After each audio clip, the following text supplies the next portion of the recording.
निघायलेच हे आपण तिथे जाऊ रे ठाण्यापासून ये जाऊ. बाजारातून एखाद्या ब्रँडचं दुधाचं पाकिट घेताना आपण कधी विचार करतोय का की यात दूध आहे की स्लो पॉयझन?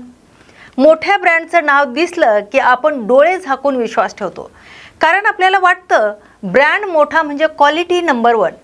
पण याच विश्वासाचा गैरफायदा घेऊन तुमच्या आणि आमच्या लहान मुलांच्या दुधाच्या पेल्यापर्यंत पांढरं विष पोहोचवण्याचं एक भयंकर रॅकेट राज्यात सक्रिय आहे. अन्न व औषध प्रशासनाचे आयुक्त IAS अधिकारी तुकाराम मुंढे यांनी मागील काही दिवसापासून राज्यात या दूध भेसळखोराविरुद्ध एक युद्धच पुकारले. मुंढे यांचा धडक कार्यवाहीमुळे भेसळखोरांचे धाबे दणाणलेत. अनेक ठिकाणी घाबरून दुधाच्या टँकर रस्त्यावर ओतून दिले जात आहेत. या दरम्यान आता सातारा जिल्ह्यातील फलटणमध्ये FDAने केलेली कार्यवाही ऐकून तुमच्या पायाखालची जमीन सरकेल. ज्या गोठ्यात एकही गाय नाही, एकही म्हैस नाही, तरीही तिथे दुधाचा महापूर वाहतोय. हा भयंकर प्रकार उघडकीस आलाय. पण प्रश्न असा उपस्थित होतोय की जर आयुक्त तुकाराम मुंढेंना हे रॅकेट दिसू शकतं, तर वर्षानुवर्ष AC केबिनमध्ये बसून पगार घेणाऱ्या इतर स्थानिक अधिकाऱ्यांना हे का दिसलं नाही? सिस्टममध्ये पडलेलं हे भलं मोठं छिद्र नेमकं कोणतं आहे? पाहूयात या विशेष रिपोर्टमधून. नमस्कार, मी शिल्पा. न्यूज मराठी 24/7च्या प्रहारमध्ये आपल्या सर्वांचं स्वागत. नीरा नदीच्या काठावर वसलेलं फलटण तालुक्यातील होळगाव या गावातल्या एका गोठ्यामध्ये गेल्या काही दिवसापासून संशयास्पद हालचाली सुरू असल्याची पक्की माहिती अन्न व औषध प्रशासनाच्या पथकाला मिळाली. या माहितीच्या आधारे पथकाने जेव्हा या ठिकाणी अचानक धाड टाकली, तेव्हा तिथलं दृश्य पाहून अधिकारीही चक्रावले. ज्या गोठ्यात दुधाचे कॅन भरले जात होते तिथे लांबपर्यंत एकही गाय किंवा म्हैस नव्हती. रासायनिक प्रक्रियेद्वारे म्हणजेच युरिया, डिटर्जंट, घटसर्प आणि ग्लुकोज यासारख्या घातक केमिकलचा वापर करून हुबेहूब नैसर्गिक दुधासारखं दिसणारं बनावट दूध इथे मोठ्या प्रमाणावर तयार केलं जात होतं. FDAच्या पथकाने घटनास्थळावरून हे केमिकल आणि इतर संशयास्पद साहित्य जप्त करून फलटण ग्रामीण पोलीस ठाण्यात गुन्हा दाखल केलाय. फक्त स्वतःचे खिसे भरण्यासाठी आणि स्वतःच्या अवाढव्य फायदा करून घेण्यासाठी या मिलावटखोरांनी मानवी जीवाचं जणू किंमतच शून्य करून टाकली आहे. दुसऱ्याच्या आरोग्याचं कितीही नुकसान झालं, कोणी कितीही आजाराला तोंड देत मरो, या नराधमांना त्याच्याशी काहीही फरक पडत नाही. पण विचार करा, जेव्हा हेच रासायनिक दूध आपल्या घरापर्यंत पोहोचतं तेव्हा त्याची किती भीषण परिणाम होतात. सगळ्यात मोठं दुर्दैव म्हणजे ज्या लहान मुलांच्या हाडांच्या बळकटीसाठी आणि पोषणासाठी आपण त्यांना दूध पाजतो, त्याच निष्पाप मुलांच्या पोटात या दुधाच्या माध्यमातून युरिया आणि डिटर्जंट सारख्या स्लो पॉयझनिंग म्हणजेच हळूहळू मारणारं विष जाते. इतकंच नाही तर सणासुदीला किंवा कोणत्याही आनंदाच्या क्षणी आपण ज्या मिठाई आवडीनं खातो त्या मिठाई बनवण्यासाठीही याच बनावट दुधाचा आणि खव्याचा सर्रास वापर केला जातोय. पण खरं तर विचार करा, हे रासायनिक दूध जेव्हा आपल्या शरीरात जातंय तेव्हा नेमकं काय होतंय माहितीये? डॉक्टरांच्या मते हे दूध नाही तर आपल्या शरीराचा थरकाप उडवणारं थेट विष आहे. सगळ्यात आधी हे केमिकल्स आपल्या शरीराची गाळणी असणाऱ्या किडनी आणि लिव्हरवर हल्ला करतात आणि हे महत्त्वाचे अवयव हळूहळू निकामी होऊ लागतात. त्यानंतर सुरुवात होते पोटाच्या गंभीर विकाराची. यामुळे पोटात अल्सर होणे, फूड पॉयझनिंग होणे आणि आतड्यांना कायमची सूज येणे अशा त्रासांना सामोरं जावं लागतंय.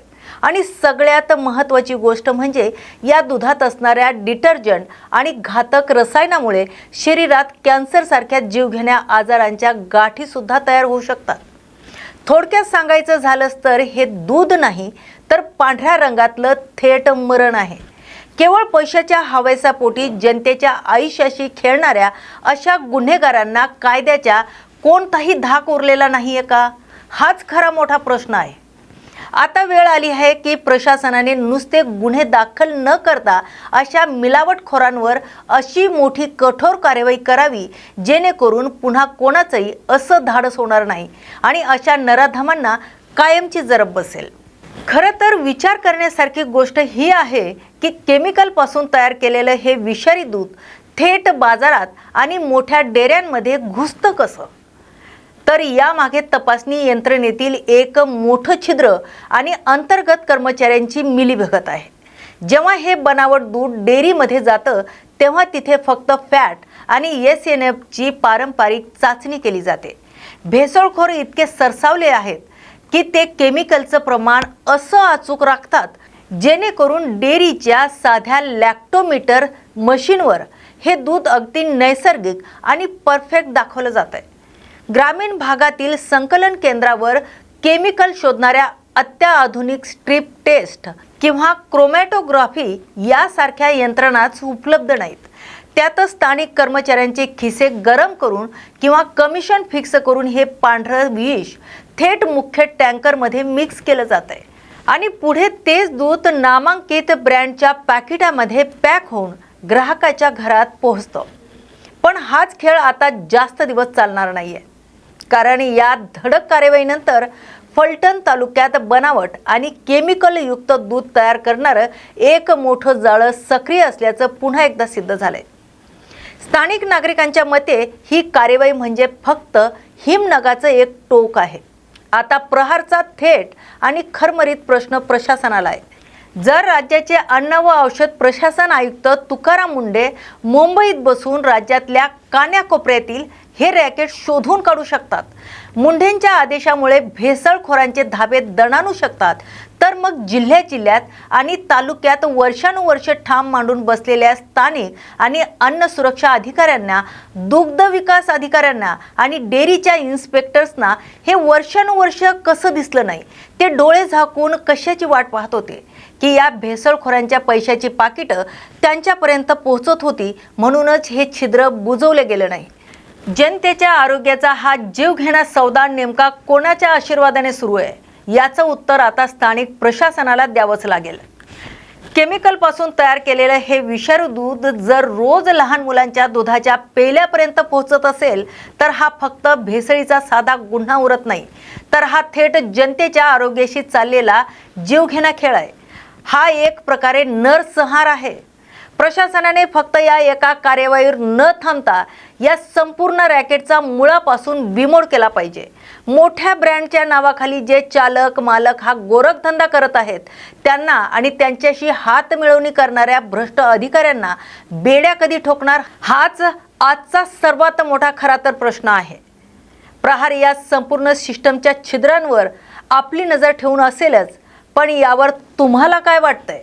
मोठ्या ब्रँडच्या या फसवणुकीबद्दल आणि प्रशासनाच्या या छिद्रांबद्दल तुमची मतं, तुमच्या प्रतिक्रिया आम्हाला खाली दिलेल्या नंबरवर किंवा सोशल मीडिया हँडल्सवर नक्की कळवा. कारण तुमची मतं, तुमच्या प्रतिक्रिया ही जनतेची खरी ताकद आहे आणि हाच तर प्रहार आहे. तेव्हा अशाच समाज मन ढवळून काढणाऱ्या आणि जनतेच्या हक्काच्या विषयावर थेट प्रहार करण्यासाठी तुमच्या प्रतिक्रिया आमच्यापर्यंत पोहोचवत राहा आणि पाहत राहा न्यूज मराठी 24/7. नवा भारत, नवा विचार.